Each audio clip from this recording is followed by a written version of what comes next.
it's Corey with Monmouth County Dream Homes, powered by RE/MAX Central, located right here in Marlboro Township.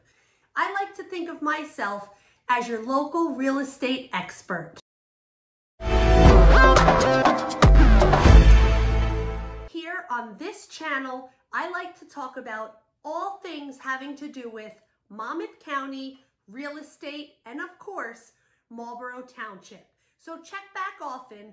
I put out new videos each and every Monday. So I'm glad to see you came back for part 2 of my series, How to Buy a Home Without the Use of a Realtor. We left off last week where you found the home of your dreams. Now is when it really starts to get a little tricky. That first part, finding the home, that was nothing. But what's next? There is a lot of work that goes on behind the scenes when I'm working with my buyers.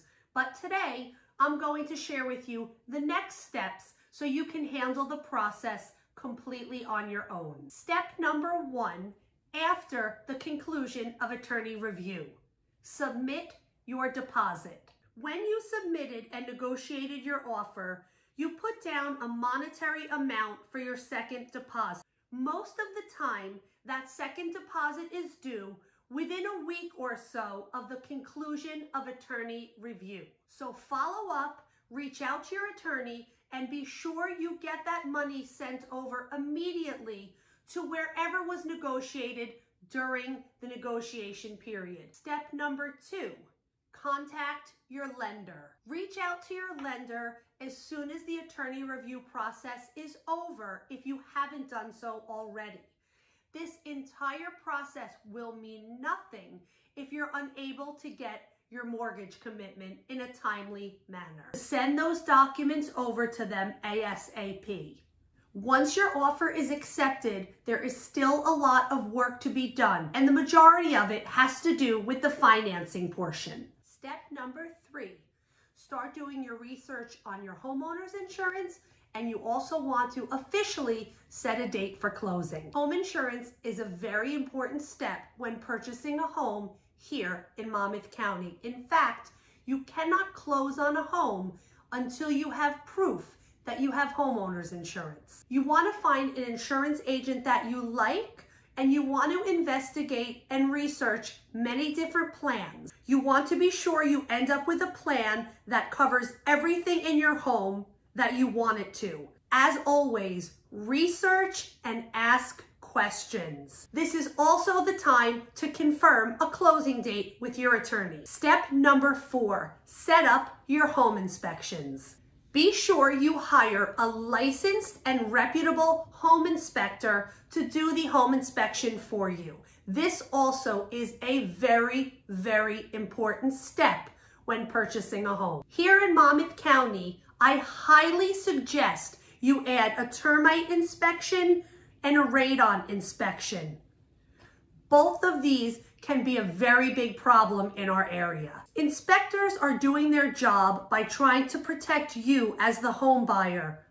But remember, they're also trying to protect themselves as well. When the inspection report comes in, try not to panic.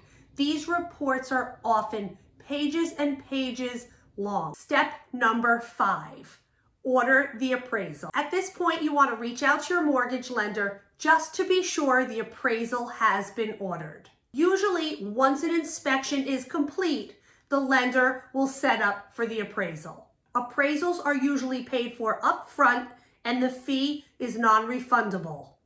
Step number 6, due diligence and inspection repair requests. Well, the process was going really smoothly until now. The inspection report is back, and you don't know what to do. You are completely overwhelmed. Just keep in mind, all home inspections come back with pages and pages of information. And in my personal opinion, inspection reports are scary, especially if you're a first-time home buyer. Go through the report, take a highlighter, go over what looks important, and at that point, get your lists and requests of repairs over to the attorney. Step number 7, schedule to have all of your utilities turned on in your new home. You'll want to turn things on like gas, electricity, water, cable, internet, and the phones. That way, when you close and move into your home, everything will be set up and ready to go. Step number 8. You'll now want to go over and finalize gathering all documents that will be required for closing. You'll need to gather all the appropriate files and documents you need to bring to the closing, as well as getting together the funds and monies that are needed. Also, be sure to confirm exactly the numbers and how much money you need to have ready to be wired at the closing. If you have any questions or there's any confusion at all, this is the time to speak with your mortgage lender and your attorney to ensure that all numbers are accurate so you'll have no issues when you're finally at the closing table. Step number 9. Set up and schedule your final walkthrough. This is your chance to make sure any requested repairs were made and all of the personal belongings of the previous owner were removed from the property. The main purpose of this walkthrough is so you can ensure that the property is left exactly as it was and in the same condition as when you originally saw the home. You want to be sure no damage was done while the sellers were moving out. It's also a good idea to double check that all the appliances are working, be sure the electricity is on, and just take a quick look around to be sure there's no big gaping holes in the wall or no other issues that stand out. You want to be sure the house is left exactly as it was supposed to be as per your real estate contract. And finally, step number 10. You made it. Closing day.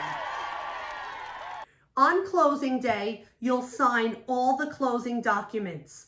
This can take about an hour and usually takes place at the closing attorney's office. Once all documents are signed, you'll be handed the keys and you are officially a homeowner. Congratulations! The best part, it's finally time to move into your home. Just a few last-minute items. Don't forget to change your address because you'll want to be sure all your new mail will be coming to your new home. So you did it. You purchased a home all on your own without the use of a real estate agent. Tell me the truth. How was it? How was your experience? Would you do it again? I'd love to hear all about it. The pros and the cons to purchasing a home without the use of a realtor. Finish unpacking, kick back, relax, and don't forget to join me next Monday when I'll be back to talk to you about something else that has to do with real estate, Monmouth County, and of course, Marlboro Township. Bye-bye.